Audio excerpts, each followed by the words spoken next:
When you look up and you see a towering tree in the sky with its canopy, or you find a fat tree with a trunk that you can't even fit your hands around, it's hard to imagine something so big coming from something so small.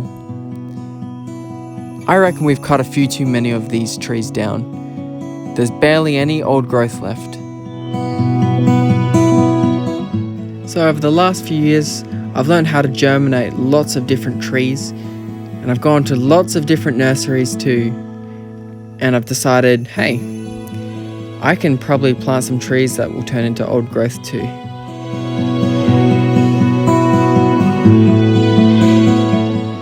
This is a barren old hillside, baked in the sun for decades and tired from grazing sheep over the last 100 years.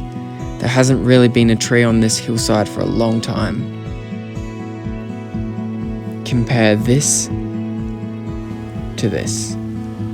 This is only 30 minutes away, and look at the difference.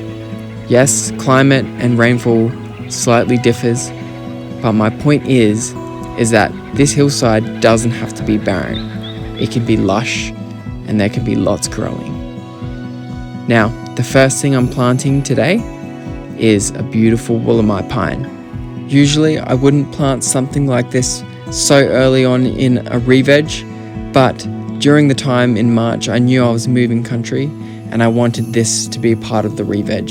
So luckily I have some friends that will keep an eye on it while it grows and establishes. Here it is. Should be nice and safe in here from those pesky kangaroos. Hopefully it'll grow into a big tree. Beautiful Wollemi pine. In the past, I've mainly planted randomly across this massive property, and I've come to realize that's a silly mistake. Today, I'm planting closer together so that once these trees grow and establish, they will create a microclimate and support each other. They'll drop mulch on the ground from their leaves and debris, they'll start to heal the soil, and they'll relieve each other from that hot sun. So instead of getting full sun, they'll get partial sun, and all the root base will be covered by shade and mulch. And then from there, I'm going to expand out from this pocket. Now this row up here of eucalypts were planted about 5 years ago, and they are boosting. I mean, this is where my hand is. I'm 6 foot plus my arm length. And then, goodness, all of that extra growth there. Look at how thick this trunk is. Only about 5 years old. It's solid. Beautiful.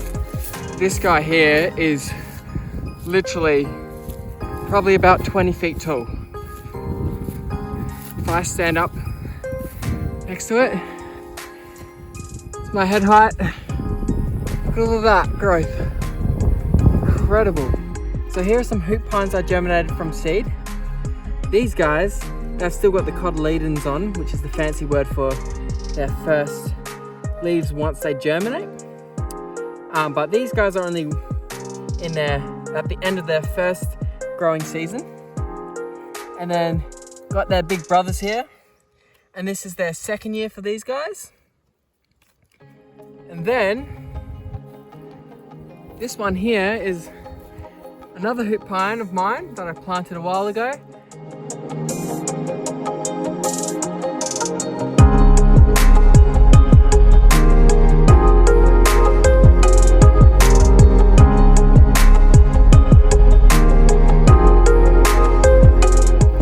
These Tasmanian blue gums are absolutely boosting. This one over here. These things will grow very, very, very large, like 50 to 70 meters, I think. But in these conditions, probably 30 to 50, which is still very big. Look how beautiful this foliage is. It's starting to get a nice thick base, lots of new growth. It's good news. One of my old eucalypt plantings from 8 months ago, and lots of new growth on it, doing really well. That was probably about this tall when I planted it, so it's already doubled. Hopefully it does okay without a guard on. I gave everything a water and a good fertilize just to help them get established after planting. And here you can see everything that was put in today, and imagine it being a beautiful pocket of green, big trees. My goodness me, finally done. How many Ks did we do? 15 and a half exactly, look at that. Still have a lot of work to do. Look at all of that clear space, and it just gets absolutely fried in the sun. There's no shade. Lots of work to do still. Same with up here. It's because, 100, 150 years ago, it was all cleared and used for sheep, and nothing has been planted, so it's just been scorched for years and years. We have a few trees up there, a couple, 4 or 5 along this ridge line, a few down just beyond there's a dam, a few red gums. And the next project, probably in a couple of years when I get back to Australia, will be to plant all of this in here with red gums, because in wintertime it floods and it's really wet in spring too, and red gums absolutely love that, and they're really hardy natives. So that'll be the next project, I think, and then getting some more stuff up there. And then maybe over there too, so lots to do, but we'll do that when we get back, and I'll give you an update as soon as I'm back in the country in Australia, with how everything here is going. Cheers guys!